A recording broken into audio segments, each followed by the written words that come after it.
Have you ever stayed silent, not out of weakness, but because you knew that if you spoke, you wouldn't be able to control yourself? There are moments when you walk away from a conversation with your heart pounding and your mind in chaos, all because of one sentence that let you down. And even if you didn't shout, the other person could still sense you were holding back something immense. Maybe pain, maybe anger, but certainly not fragility. This world pushes you to react fast, to express more, to display emotions as if that proves you're real. But that's exactly what makes you easy to control by someone else's words, by old memories, by wounds that never truly healed. You're not lacking in strength, you just haven't learned how to hold it for the right moment. In this video, we'll walk through 7 Stoic truths not easy to hear, but they will change how you see your own mind. No one is born with calmness. It is forged through understanding, through deliberate choice, and through refusing to let temporary emotions dictate long-term direction. Hold on to your silence. Choose to respond instead of react, and let reason speak, not rage. 1. Say nothing while disappointment still lives inside you. Sometimes, disappointment arrives like a quiet drizzle, not heavy, but cold enough to seep through every layer of clothing. No one warns you. No one teaches you how to brace for it.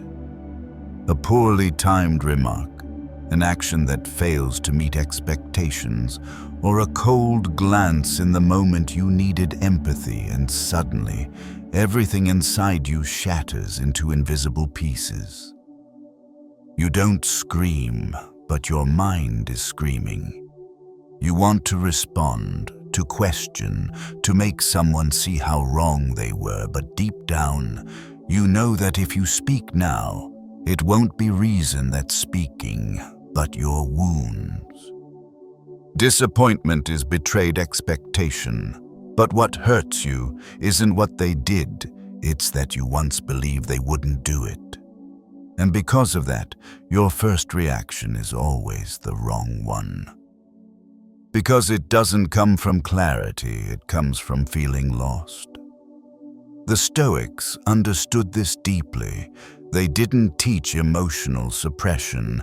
They simply warned that if you speak while disappointment is still alive in you, you will no longer control what comes out of your mouth once it leaves. Picture your mind as a lake. When a stone of disappointment is thrown into it, the surface instantly ripples, distorts, and swirls. If you try to judge what you see in that moment, every reflection looks warped and unreliable. But if you wait, if you stay silent, if you let the water settle, everything becomes much clearer. When your heart is still in turmoil, don't speak. Because when words come from a fractured place, they carry edges not only cutting the listener, but slicing into you later when regret sets in. Marcus Aurelius once reminded himself, if you are disturbed by external things, it is not the things themselves that trouble you, but your judgment about them, and it is in your power to wipe out that judgment now.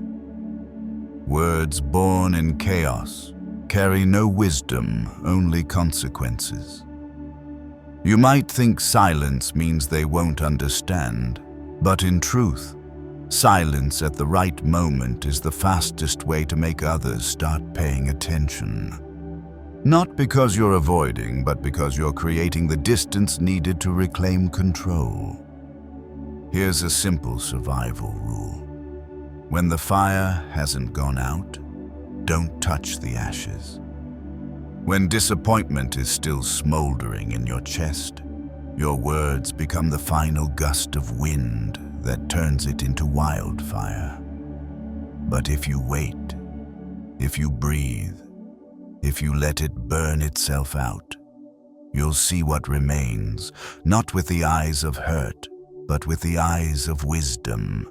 And that's the moment to speak, not to retaliate, but to be understood and to understand.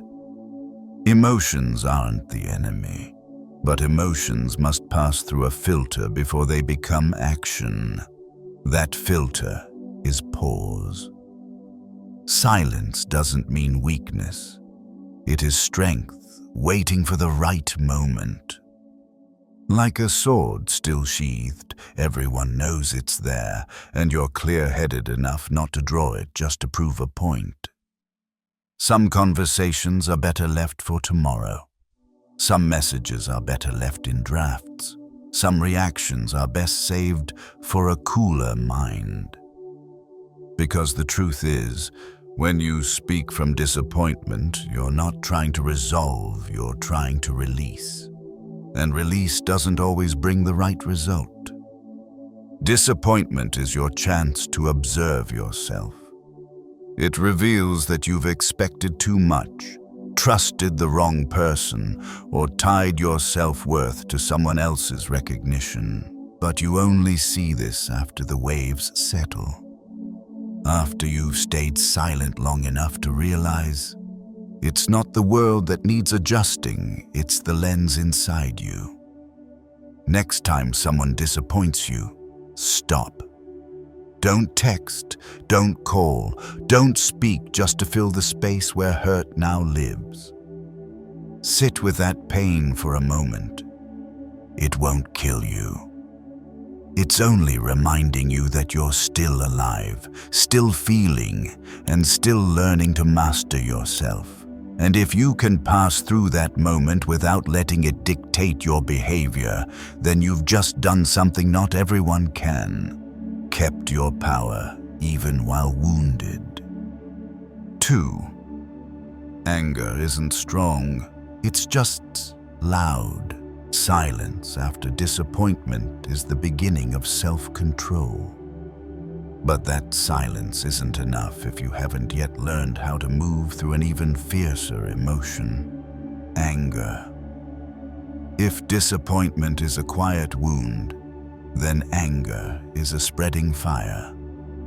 It flares up, devours reason, and leaves behind only ashes in your relationships and your dignity. Anger doesn't care about being right. It only wants to be heard. And because it's so loud, people often mistake it for power. But like all noise in life, the louder it is, the less depth it has. Anger makes you feel like you're reclaiming control, but in truth, you're losing it. It creates an illusion of power, making you feel above for a moment, but then diminishes you in the eyes of others. The Stoics didn't see anger as a mark of strength, they saw it as evidence of untrained inner life. Epictetus spent his youth in slavery. If anyone had reason to hold grudges and burn with rage, it was him. Yet he chose to ask a question so simple that only the strong dare ask: what is this anger doing for me? In the moment of your anger, the issue is no longer the situation, it's the gap between expectation and reality. You're not angry because something happened. You're angry because you believe it shouldn't have happened to you. You feel insulted, wronged, pushed into weakness, and instead of acknowledging that pain, you set it on fire. But anger doesn't make you stronger, it just helps you forget that you feel weak. Like someone drinking to numb the pain, you lash out to mask the helplessness. But the truth is still there, waiting for you when you sober up. In a state of anger, your brain no longer processes with reason. The emotional control centers are temporarily shut down, giving way to survival instincts. That's why you say things you regret, do things that cheapen you, or make decisions your future will have to pay for. Anger exaggerates the importance of the event, then urges you to act instantly as if failing to do so means you've lost. But Stoics don't play games on the emotional board. They observe, they wait. They choose the timing and the method with a calmness that unsettles others. Anger is like a wave. The more you fight it, the harder it crashes. But if you stay still, take a step back, and watch it rise and fall, you'll notice something strange. The anger isn't you. It's just a visitor passing through your mind. You can see it, feel it, but you don't have to let it take up residence. One of the simplest ways to master anger is to change your internal language. Don't say, "I'm angry." Say, "I'm observing anger." That small shift in words creates enough distance for you to become the watcher, not the one being controlled. There are people who live in anger their whole lives, not because they're strong, but because they've never learned how to step out of it. They turn anger into personality, into a tool to dominate, into a survival habit in a wounded world. But living in anger is like building a home on a volcano. You call it heat, but it's really instability. Anger can't sustain any relationship, career, or growth journey. It only forces you to keep burning a part of yourself just to survive. Think of the people you truly admire. It's not because they shout, but because they don't need to, yet still command respect. Not because they explode, but because they know when to stay silent, and when they speak, everything becomes worth hearing. True power doesn't live in volume, it lives in control. No one admires someone who angers easily, but everyone is wary of the one who can hold their rage like a wild beast in a steel cage. And if you need a reason to learn how to move through anger, remember this. Every time you choose not to react in rage, you're rewiring the architecture of your brain, reprogramming your mental pathways, and stepping closer to mastery, not just survival. Real transformation doesn't begin with a sudden burst of inspiration. It begins in quiet moments when you defeat yourself in silence. 3. Breathing at the right moment is how you reset control. Self-restraint isn't just about keeping your mouth shut when anger rises. It's about your ability to direct your own physiology. Because anger isn't just an emotion, it's a biological state. It speeds up your heart, tightens your fists, narrows your vision, and makes your breath short and shallow. And if you don't know what to do with that breath, you're letting your nervous system switch into survival mode instead of letting your will lead the way. Staying silent is one thing, but if you don't know how to breathe, you're still being controlled.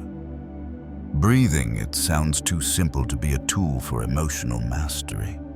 And that's exactly why people overlook it, because what happens quietly is rarely respected. You can fake a smile, fake calmness, but your breath doesn't lie. It will reveal exactly how you feel. And at the same time, if you're wise enough to consciously change your breathing, you can flip the situation entirely. That's the silent but most powerful reset button you possess. The Stoics didn't use breathwork as a ceremonial ritual. They used it as a tool to pull the mind back to the present while everything around them tried to pull it away. Marcus Aurelius, in decisive moments, amid power struggles, betrayal, and chaos, wrote, "Nowhere can man find a quieter or more untroubled retreat than in his own soul." And the gate to that fortress is the breath. Inhale deeply, hold for a few beats, exhale slowly. It sounds simple, but in those moments when the world feels like it's about to swallow you whole, that action becomes the ultimate act of strength.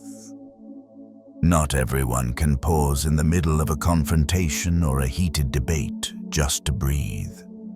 They think it's a sign of weakness, but in reality, it's the move of someone who knows. The one who controls their state controls the outcome. When you breathe correctly, you're sending a signal to your nervous system that everything is okay. Heart rate slows, cortisol settles, and the rational part of your brain, which gets shoved aside during panic, is called back to the driver's seat. It's like reclaiming the steering wheel from the trembling hands of instinct. And the miracle is, it only takes a few seconds. In a world where people are willing to spend 5 years learning how to communicate, 10 years climbing into leadership positions, how many spend even 30 seconds learning to breathe properly? When you learn to observe your breath, you're also learning to observe yourself. You begin to notice that most impulses in your mind aren't commands, they're signals needing to be untangled. And breath is the simplest way to delay a reaction, to create a space wide enough for clarity to enter. In that space, you are no longer a prisoner of circumstance. You become the one choosing your response. You're no longer being driven, you begin to decide. Not every emotion can be analyzed right away, but almost all of them can be softened by the breath. That's why in combat, in meditation, or in important conversations, the strongest people return to their breath before they return to words. Because breath is the foundation of presence. And only when you're fully present in this moment do you have the power to make a new choice. Can you control life? No. But you can control yourself in each moment. And sometimes the entire fate of a day or even a lifetime is decided by one breath held at the right time. So try this one simple act. The next time you feel yourself swept away by anger, anxiety, insecurity, or exhaustion, don't fight it and don't rush to respond. Just pause, place a hand on your chest, and breathe. Breathe like you're reclaiming your place at the helm. Breathe like you're rewriting the way you exist in this world. No words needed, no proof required. Just one breath, but the breath of someone fully awake. 4. Don't turn your mind into a theater for old wounds. Even after learning to breathe at the right moment, to soothe your nervous system and regulate your reactions, there is still another enemy quieter, more persistent that lives inside you. It is the habit of tormenting yourself with old images. It's not the fresh wound that hurts the most. It's the memory you keep replaying in your head like a broken reel playing on a loop. You weren't hurt once you're rewatching the pain hundreds of times on your own. The human mind has the ability to retain images, sounds, emotions, and turn them into internal films more vivid than reality. The problem is, we don't know how to shut the screen off. Every time you think of someone who betrayed you, recall words that hurt you, or revisit a past mistake, you sit back in the audience seat, switch on the projector, and watch yourself suffer all over again. The irony is, the viewer, the actor, and the director, they're all you. Marcus Aurelius reminded himself in his journal, confine yourself to the present. Because he knew the past no longer exists, it lives only in the way you keep holding on to it. And if you hold it the wrong way, it becomes a prison. What has passed is already dead. But the human mind, when left unguided, revives those memories with a dark energy, self-inflicted torment. When you replay old pain over and over, your brain doesn't distinguish memory from reality. Your nervous system reacts as if it's happening again. Heart rate spikes, cortisol surges, emotions spiral. You're not just remembering, you're reliving. Each time, you deepen the neurological grooves of suffering. And gradually, pain needs no new trigger. Old memories alone can destroy you from within. Don't confuse remembering with processing. Reflection is not the same as repetition. Looking at the wound to learn is entirely different from tearing it open every day just to remind yourself it once existed. The Stoics didn't forget the past, but they didn't live in it. They looked directly at what happened, drew the lesson, and then left it alone. Like a warrior cleaning his blade after battle, not to admire the blood, but to prepare for its next use. And don't be mistaken in thinking you're keeping those memories to stay vigilant. Vigilance doesn't come from nurturing pain. It comes from understanding the nature of the wound, then consciously choosing to live in a way that prevents it from repeating. Every time you choose not to replay that film, you allow yourself to move forward. Every time you interrupt the imaginary cycle and return to the present, you train a durable inner strength, the ability to steer the direction of your own mind. Ask yourself, what you're thinking about, is it truly helping you grow? Or is it just draining your life energy, like a poor film you're forcing yourself to watch until the bitter end? Don't turn your mind into a theater for wounds. Make it a place where strategy is built, where hope is kindled, where images are nurtured that help you stand tall, not bowed under the weight of obsolete memories. Next time an old memory rises, don't just let it pass through you like a reflex. Pause and quietly say to yourself, I see it arriving, but I choose not to hold on to it. That's not avoidance, that's mastery. Your mind is not where you suffer through life. It's where you reconstruct it, starting with the decision of what's worthy to remain. 5. Every word is a seed. What are you planting? When you stop replaying old pain in your mind, you begin to realize something deeper. What shapes your emotional life and relationships is not memory. It's how you speak of that memory. Words, whether spoken aloud or whispered internally, are seeds, and no seed is innocent. Every word you use is either a sprout of hope or a root of harm. Most people have no idea what they're planting. They speak out of habit. They speak impulsively. They speak to fill the silence. But the Stoics understood clearly. Every word spoken is a moral act. It can heal or leave a wound that lasts a lifetime. It can open a door to connection or shatter a bond that once seemed unbreakable. And most importantly, it always reflects back on the speaker like a mirror to the soul. Seneca once said, every new beginning comes from some other beginning's end.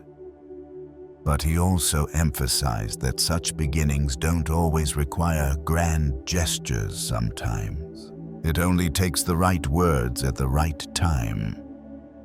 Words that are considered, far-sighted, and come with the question, what am I planting in someone else's life and my own? Have you noticed those you respect the most are slow to speak? They don't rush to judge, don't react unconsciously, and every time they speak, You know their words have been weighed with wisdom, not tossed out in emotional haste.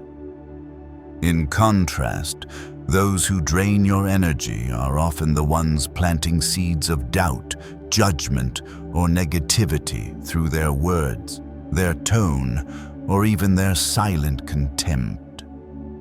This doesn't mean you must become perfect with every word, but you must understand. You are responsible for what you sow with your language. A harsh remark may feel insignificant to you, but could become the dry soil in which a fragile soul fails to grow. A small encouragement may seem simple, but could be the first light someone sees after days of darkness.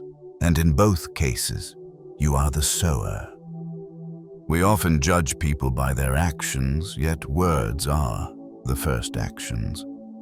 They pave or destroy paths. They lay foundations or erode them. A thoughtless joke can plant doubt in a relationship once thought secure. A poorly timed critique can sever a trust just starting to form. That's why the wise don't just speak less, they speak with purpose. What do you want to grow in your life? A land rich with strong, fruitful trees, or a garden of thorns and weeds? Begin by noticing what you're planting with every sentence. Ask yourself, is this nourishing, or is it draining the life out of the listener and out of me? Every word is a moral decision, and those who live responsibly never sow without knowing what will take root. Think back to the last time you received a kind word in a hard moment. It came gently, but its echo outlasted louder gestures. Those who plant through words rarely need to plant through force. They earn respect through the way they speak truth without wounding. They understand that strength isn't in tone, it's in the intention behind the words. Every day, you have hundreds of chances to plant. With loved ones, with co-workers, with strangers, and most importantly, with yourself. Be careful how you speak to yourself in your own mind. Phrases like, "I'm not good enough," "I can't." These are seeds too. Plant them long enough and they'll grow roots in your subconscious. And you won't live by your true potential anymore, but by the words you once believed. Begin choosing your words like you choose your seeds. Only plant what you're willing to harvest. And if someone asks you, "Why have you grown so quiet?" just smile. Because when you fall silent to plant wisely, you're cultivating a garden no one can tear down. A garden of credibility, influence, and respect without ever having to demand it. 6. Happiness doesn't come from something grand. It comes from whether you pause long enough to notice it. There are seeds you plant through words, but never get to see bloom because you're in too much of a hurry, because you plant and move on, because you haven't built the habit of pausing, looking deeply, and feeling what's truly happening in your life. That is the tragedy of those always rushing towards something greater, while real happiness lies in moments too small for them to notice. And then they call it bad luck. But in truth, they're just lacking presence. We live as if something big will arrive and change everything. A dream job, someone who finally understands us, a day when everything will be fine. But that day never comes because you've already missed thousands of small moments that could have made you happy, had you paused to notice. A morning hug, a ray of sunlight through the window, a quiet victory over yourself without applause. But you were too busy to catch it. The Stoics never taught us to chase happiness. They taught us to recognize where it already is. Marcus Aurelius, at the peak of Roman power, still wrote in his journal, "Dwell on the beauty of life, watch the stars, and see yourself running with them." He didn't write that for others to read. He wrote it to remind himself that if he amid all glory couldn't feel the beauty of a single moment, then all that greatness was meaningless. Your brain isn't wired to remember joy. It remembers danger. It remembers pain. It remembers failure. Because our ancestors had to survive in environments where a single mistake could cost their lives. That's why sadness lingers, while joy slips by like wind. To keep it, you must learn to pause, breathe, and hold it with awareness. That's the only way to turn a small moment into a lasting memory. Neuroscientists have proven, if you don't hold a positive experience for at least 12 seconds, it won't be stored in long-term memory. That means, if you don't fully live in the moment, something good happens. You'll forget it as if it never was. Meanwhile, painful events, hurtful words, and repeated disappointments, your brain will store them as background music for your life. Not because they deserve to stay, but because you let them stay too long. Happiness doesn't need to be grand. It only needs your presence. You don't have to go somewhere new or change everything about your life or achieve something extraordinary to feel your life is worth living. You just need to stop long enough to see that you're alive. When sipping your morning coffee, when listening to your favorite song, when someone places a hand on your shoulder in silence, when you smooth out the bedsheet just right, when you realize you didn't react the way you used to. All of that is happiness. But were you there to feel it? People often think Stoics are cold, emotionless, but the truth is the opposite. They feel deeply, they're just not attached.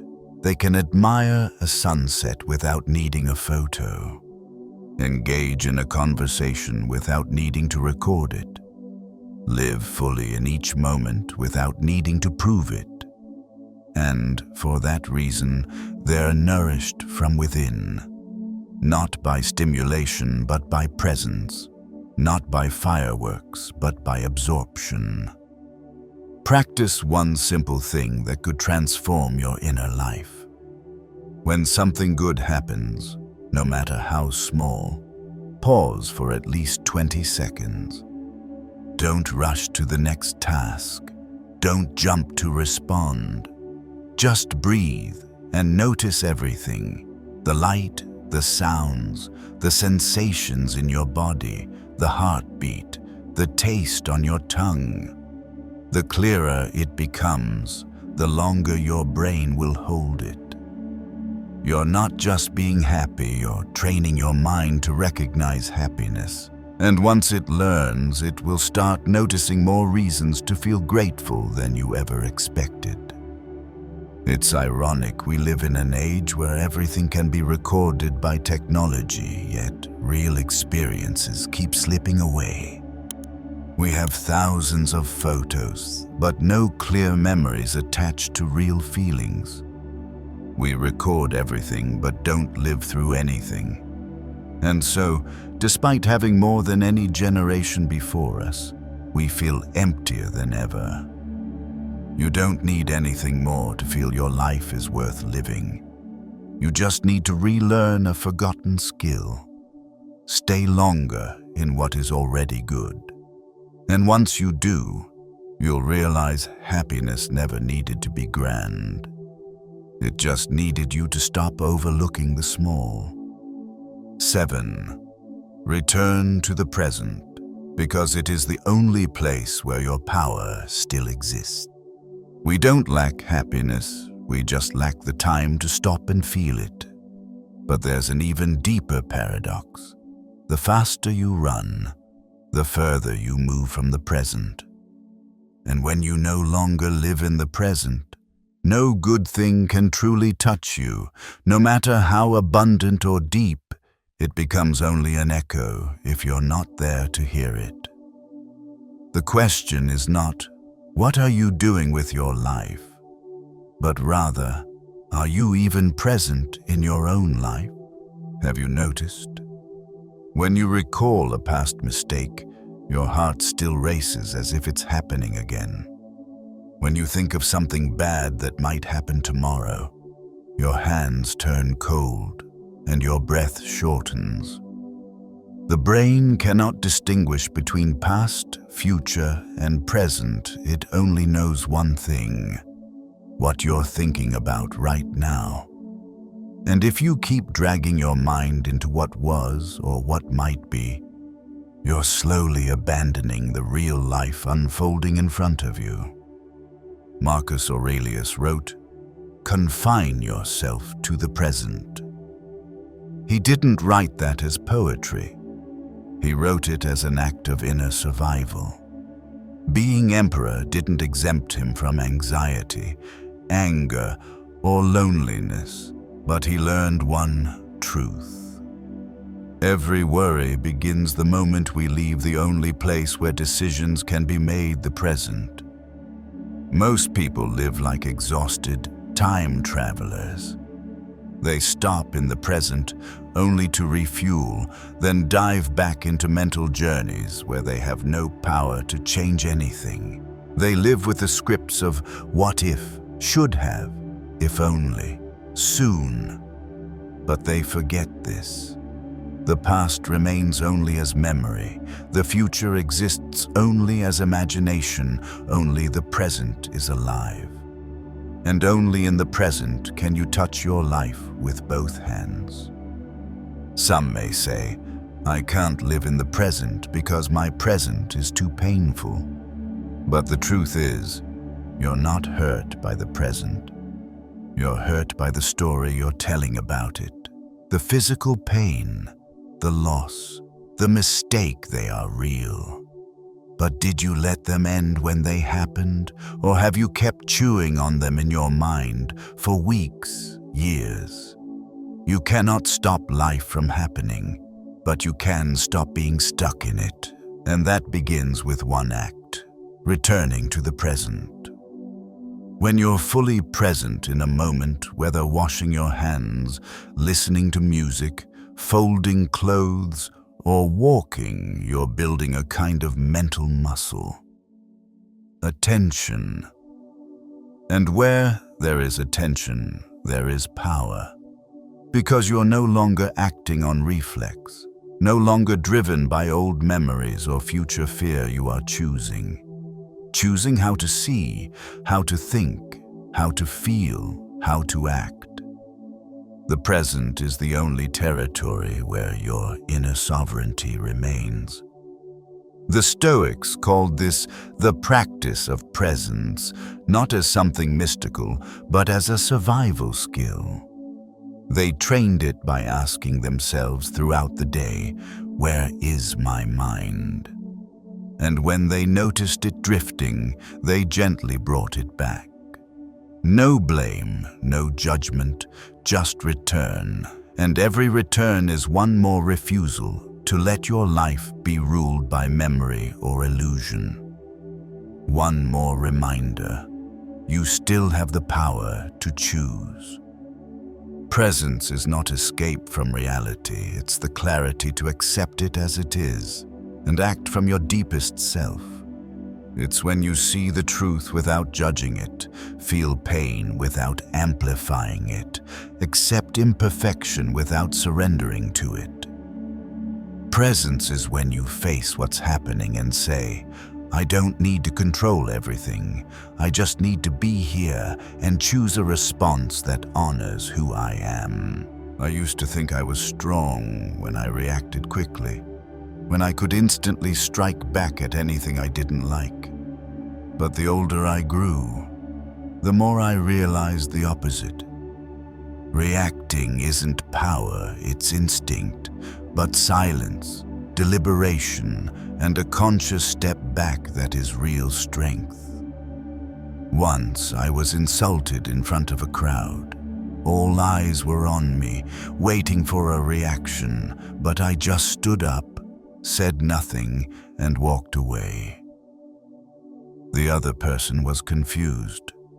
I could see the panic in their eyes, not because I was weak, but because they couldn't predict what I was thinking or what I was about to do. My silence threw them off balance. Since then, I've stopped trying to strike back. I choose presence instead.